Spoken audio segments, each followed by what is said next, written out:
Both of Britain's main political parties supported the war in Iraq. Neither advocates an immediate pull-out of coalition forces.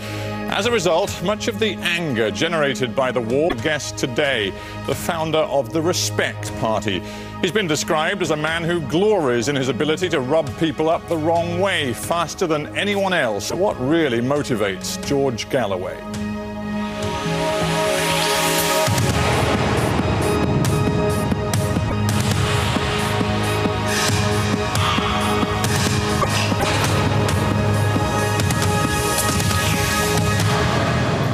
George Galloway, welcome to Hardtalk. Thank you very much. You had more than 30 years inside the Labour Party. Sitting on your own in the House of Commons, that's not really where you want to be, is it?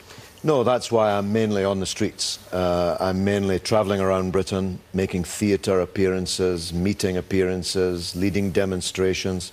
And I have a national radio show 3 nights a week. Because, frankly, the parliament of poodles and pagers that we have now is very rarely worth being in. I will be there this week in the debate on Iraq, but for the most part I'm required to either vote for the Prime Minister's motion or David Cameron's amendment, and I seldom wish to vote for either. But I suppose my bigger point was that you took your career very seriously. You wanted to achieve things in politics, and you presumably wanted to reach a position of power. And now that's completely beyond you. Sure, but I'm now speaking for the majority in the country, and that's an unusual position for someone on the left like me. Well, obviously that's arguable, but the point is you are isolated and you're nowhere near power. In fact, you're very isolated. Sure, but not many people would argue that the majority in Britain are not in my place, saying that the war on Iraq was both a crime and a blunder, saying that this is consensus now in the country, and of course so. But you're right, if you're sitting in Downing Street than sitting on the other side as a one-man parliamentary party, of course the answer to that is yes. I'm not necessarily asking you that, but I am asking you whether you regret getting thrown out, chucked out of the Labour Party. Well, in a sense, the alienation had begun much longer ago than that, really dating back to the election of Tony Blair, which I predicted in 1994. After the death of John Smith, would end in tears, and heaven knows that's another of my predictions that's turned out to be accurate. Mr Blair is leaving the leadership of the Labour Party. If he's not in tears, most of the members of the Labour Party. But I spent 36 years, in fact, in the Labour Party. It was like a stab to the heart to be expelled, but I picked myself up, dusted myself down, and got back on the road. That's the only thing I can do. You set up this party, Respect. The site calls it a radical alternative to the rightward march of New Labour that will speak for millions. There's a problem when that sort of rhetoric comes up against harsh reality and there appears to be such a mismatch. No, I think we are speaking for millions. We are the fastest growing... You've got one MP and, what, just over a dozen councillors in the entire country? Actually, we've got 20 councillors, which is a bit more than just over a dozen, and we've got one MP, and no party to the left of Labour has had an MP for 60 years. We've got a higher vote than any history, including the Communist Party at the height of its power, if you like, after the Second World War. We have the fastest, we've got the busiest website. In this sense, that we are the ghost of Labour's past. We say the things Labour used to say, stand for the people Labour used to represent, and therefore we're haunting them. Now, it's true there's not a majority in Britain for old Labour politics, but there's millions in favour of old Labour politics, and we're seeking to represent them. Without getting too far into old Labour politics generally, let's stick with Iraq. There is no denying you struck a chord and you brought out hundreds of thousands, I believe your own party says well over 1 million people onto the streets in 2003 to protest the war.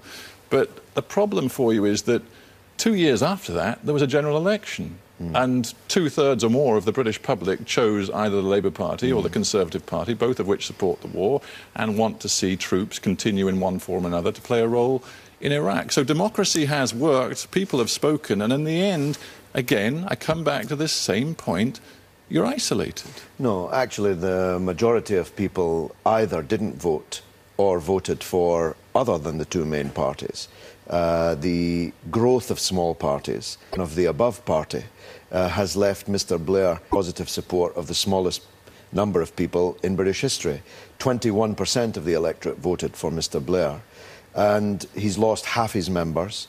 He lost half his parliamentary majority, and he's leaving 3.5 years early under fire. So it's true we didn't stop the war. It's true we didn't knock the government out in the general election. But the Prime Minister's been knocked out. The mainstream political parties and their system is pretty discredited. Nobody believes a word the government says. And nobody actually is terribly excited about the official opposition either. But what's your position? Of the same backside. What is your position on Iraq now? Because in the end, your party is defined first and foremost by Iraq. So what's your position now? If it is first and foremost by Iraq... Well, you wouldn't quarrel with that, would you? I kind of would, but if it is, we're not going out of business anytime soon, because the war in Iraq and the broader war that it has spread, the conflagration which it has spread in the world, isn't going out anytime soon. But in Iraq, are you pushing for troops out now? Of course, yesterday. The only thing the Iraqi people need now from Mr. Bush and Mr. Blair is the sight of the back of the heads of the armed forces they sent in there on a pack of lies, taller than the Tower of Babel itself. The idea that the people who caused this disaster have some role to play in sorting it out is discredited every day. Yesterday was the third heaviest rate of Allied casualties since the war began. This problem's getting worse, not better. And well over 3,000 Iraqis are dying every month, and many people on the ground who have no alliance to British or American policy believe that when those troops pull out, the killing of Iraqis by Iraqis will get much, much worse. Well, more than 90% of the opinion polls taken occupation say that they want the occupation to end. The puppet regime inside the Green Zone, which is the group that most journalists talk to and most ministers talk to, definitely want the troops to stay, because they will hang from the lampposts as soon as the occupation forces leave. So the reality on the ground is that, as Major General Sir Richard, a member of the Stop the War Coalition, he's the head of the British Army.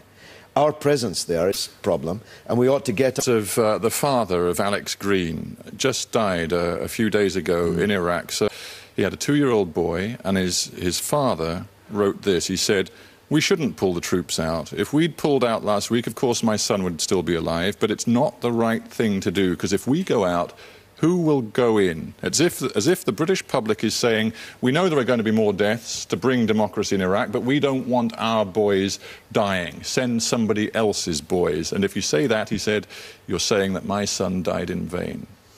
Well, I'm sorry to say that he did die in vain, and he died on a pack of lies. And I can give you a large number of military families, bereaved parents just like that one, who are saying the complete opposite, who are saying that my son went to his death on a lie for the vanity of Tony Blair. But whether the war was sold on a lie, irrelevant now, because we've moved on. Iraq is in a terrible... The question is how best to deal with that terrible situation. With respect, you say everyone would agree with that, but when people like me were rubbished and ridiculed and traduced by this very same corporation that now says everyone agrees with that. Now? Well, it's not a question of point scoring. It's a question of having to understand where we've been, how we got here, in order to know what we have to do now. The truth is, there will be many more such young soldiers, mainly American, but unless we continue to be very lucky, including significant number of British, for nothing. Nothing's going to change in Iraq as long as... That's not to say